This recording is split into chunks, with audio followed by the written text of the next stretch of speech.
awalan, fadhila ya kwanza, annahu wiqayatun lilinsani min alwuqu'i fil ithmi, hakika funga ni kinga kwa mwanadamu kutokana na kuingia katika madhambi. Annahu, hakika funga, wiqayatun lilinsani,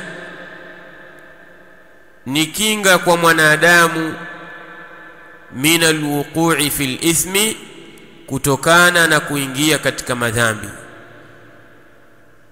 Maana yake ni kwamba muislamu ambaye ataifanya ibada hii ya funga, basi hakika mtu huyo atakuwa amejiwekea kinga ya kumzuia yeye kuingia katika madhambi.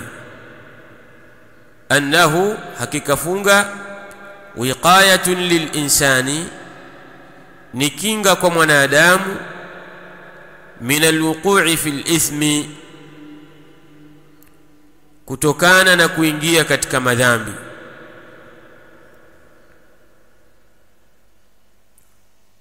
Wa annahu yajzi bihi alkhayra alkathira, na hakika yeye Allah subhanahu wa ta'ala, wa annahu, na hakika yeye Allah subhanahu wa ta'ala,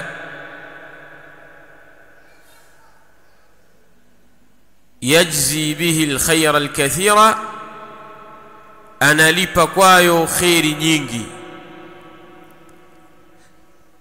Yajzi bihi alkhayra alkathira, analipa kwayo khairi nyingi, kwa maana ya kwamba Allah subhanahu wa ta'ala huwa alladhi yatawalla jazaa'ah, ndiye anayetawalia malipo yake Allah subhanahu wa ta'ala. Hakuna yoyote ambaye anayejua kiwango cha thawabu anazolipwa katika funga isipokuwa Allah subhanahu wa ta'ala. Kwa hivyo hii ni katika fadla za funga. Ametaja fadla mbili katika sehemu moja. Fadla ya kwanza, funga ni kinga ya kumzuia mtu kuingia katika maasi na madhambi. Na fadla ya pili, hakika Allah subhanahu wa ta'ala